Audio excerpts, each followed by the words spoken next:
आज की खबर में आप सभी का स्वागत है। तो चलिए बढ़ते हैं देश दुनिया की बड़ी खबरों की ओर। चीन की खुली पोल बैंकॉक में भूकंप से गिरी इमारत ड्रैगन ने बनाई। थाईलैंड सरकार ने दे दिया जांच का आदेश। शुक्रवार 28 मार्च को आए भूकंप में थाईलैंड की राजधानी बैंकॉक में एकमात्र गगनचुंबी इमारत गिरी। यह इमारत चीन की एक कंपनी बना रही थी। भारत के साथ रिश्ते सुधारना बहुत जरूरी, जस्टिन ट्रूडो की गलतियों पर पछता रही कनाडा सरकार। कनाडा की मंत्री अनीता आनंद ने कहा है कि पुरानी गलतियों का सुधार करना और भारत के साथ संबंध बेहतर करना बेहद जरूरी है। अनीता आनंद के माता पिता भारत के ही हैं। कुणाल कामरा के समर्थन में आए प्रशांत किशोर बोले, वो देश प्रेमी, इरादा गलत नहीं था। महाराष्ट्र के डिप्टी सीएम एकनाथ शिंदे को लेकर बनाए विवादित वीडियो के बाद चर्चा में आए कुणाल कामरा को लेकर प्रशांत किशोर ने कहा कि कुणाल मेरे मित्र हैं, वे देश को प्यार करने वाले व्यक्ति हैं। उनके शब्दों का चयन गलत हो सकता है, लेकिन उनकी मंशा गलत नहीं थी। जेल में अचानक क्यों रोने लगी सौरभ राजपूत की पत्नी मुस्कान। यूपी के मेरठ के जेल में बंद मुस्कान की आंखों में अचानक आंसू आ गए। जेल में पति सौरभ राजपूत की हत्या की आरोपी मुस्कान को जब रामायण की प्रति दी गई तो वह भावुक हो गई। दिल्ली में हर जगह लगने जा रहा है एफआईआर, घर से निकलते ही पकड़े जाएंगे बदमाश। सीएम योगी आदित्यनाथ ने ईद की बधाई देते हुए क्या कहा। मुख्यमंत्री योगी आदित्यनाथ ने ईद उल फित्र के मौके पर प्रदेश वासियों को बधाई दी है। सीएम योगी ने इस अवसर पर प्रदेश वासियों को आपसी भाईचारे और सौहार्द का संदेश दिया है। कॉलेजियम सिस्टम पर लगेगा फुल स्टॉप। कांग्रेस की हामी पर एक बात का डर पहले भी दिया था साथ। दिल्ली हाई कोर्ट में जज रहे जस्टिस यशवंत वर्मा की आवाज से बड़ी संख्या में कैश मिलने के बाद जुडिशियरी में अपॉइंटमेंट को लेकर एक बार फिर से बहस छिड़ गई है। गोदाम से निकले नकली सामान तो टूटी अमेजन की नींद। 15 घंटे की रेड के बाद अब दिया बड़ा बयान। बेंगलुरु कामाख्या एक्सप्रेस हादसे का शिकार, ट्रेन के 11 डिब्बे पटरी से उतरे, हेल्पलाइन नंबर जारी। ईद से पहले महाराष्ट्र की मस्जिद में बड़ा धमाका, 2 लोग गिरफ्तार, कैसे हुआ विस्फोट। ईद से एक दिन पहले महाराष्ट्र की बीड की एक मस्जिद में धमाके की खबर सामने आई है। कथित तौर पर इस हादसे में मस्जिद का कुछ हिस्सा क्षतिग्रस्त हो गया है। फिलहाल किसी के हताहत होने की खबर नहीं है।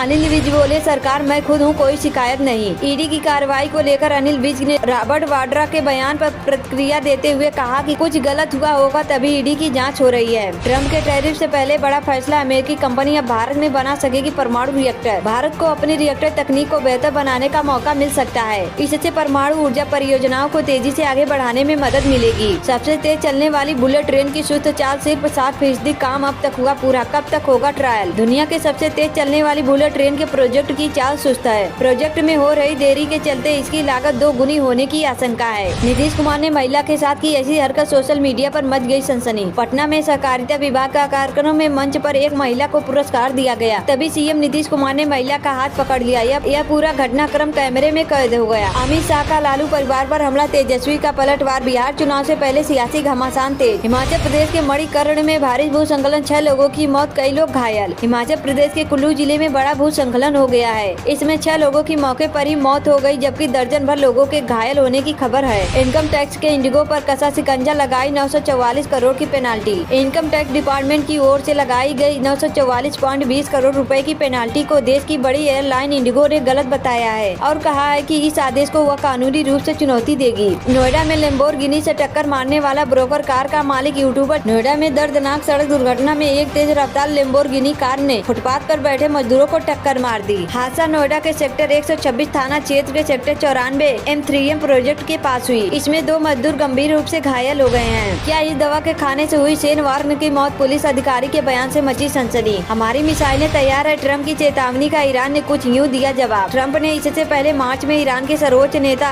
अयतुल्ला अली खामेनेई को चिट्ठी लिखकर चेतावनी दी थी कि तेहरान को या तो नए सिरे से बातचीत के लिए सहमत होना पड़ेगा, वरना सैन्य टकराव झेलना पड़ेगा। 7 साल की बच्ची के साथ सनसनीखेज वारदात, दिल्ली से सामने आया चौंकाने वाला मामला। दिल्ली में 7 साल की बच्ची की दर्दनाक तरीके से हत्या कर दी गई है। बीती रात किसी ने बच्ची का गला रेत दिया और उसकी मौके पर ही मौत हो गई। इस घटना से पूरे इलाके में सनसनी फैल गई है। मुझे कोई मैच याद नहीं, राजस्थान से करीबी मैच हारने पर सहवाग ने उठाए धोनी पर सवाल। धोनी हुए आउट तो रातों रात वायरल हो गई क्यूट लड़की, अपने रिएक्शन से सोशल मीडिया पर छाई। राजस्थान रॉयल्स के खिलाफ रविवार को MS धोनी अपनी टीम को जीत नहीं दिला सके और 16 रन बनाकर आउट हो गए। उनके आउट होने पर एक फैन गर्ल काफी गुस्सा हो गई। यूपी में कच्चे तेल का खजाना मिलने के क्या मायने, 5 पॉइंट में जाने भारत पर असर क्या होगा। भारत में उत्तर प्रदेश के बलिया में अंडरग्राउंड तेल का खजाना निकल आया है। सवाल यही पूछा जा रहा है, अगर यूपी में ऐसा निकलता है तो कहीं जो भारत खाड़ी देशों के साथ तेल की डील करता है, अब उस पर खतरा तो नहीं है, कहीं वो रुक तो नहीं जाएगी और इससे जनता को फायदा होगा कि नुकसान। क्या मुस्कान को नहीं होगी फांसी, वकील ने बताया। क्या कहता है कानून। मेरठ में सौरभ राजपूत हत्याकांड ने पूरे देश को दहला कर रख दिया है। हत्यारोपी मुस्कान रस्तोगी और साहिल शुक्ला के लिए फांसी की मांग हो रही है। सिंगर वोल्कान कोनाक कौन, जिनका म्यूजिक कंसर्ट में बेहोश होकर गिरने के बाद निधन। लक्ष्मी नगर के अस्पताल में लगी आग की वजह आई सामने, जाने कैसे टला बड़ा हादसा। दिल्ली के लक्ष्मी नगर के मक्कड़ मल्टी स्पेशलिटी हॉस्पिटल में बीती रात आग लग गई। दमकल की 4 गाड़ियां मौके पर पहुंची। जानिए अस्पताल में यह आग कैसे लगी। प्रधानमंत्री बनने से पहले अंतिम बार कब नरेंद्र मोदी गए थे संघ मुख्यालय। पीएम मोदी ने नागपुर के दौरे के दौरान आरएसएस संस्थापकों को श्रद्धांजलि दी। उन्होंने कहा कि उनका स्मारक भारतीय संस्कृति के मूल्यों को समर्पित है। जाने पीएम मोदी बनने से पहले अंतिम बार मोदी कब संघ मुख्यालय गए थे। ट्रम्प की दोस्ती और शक्ति, भारत के साथ व्यापार वार्ता में बड़ा दाव, पीएम मोदी को बताया महान।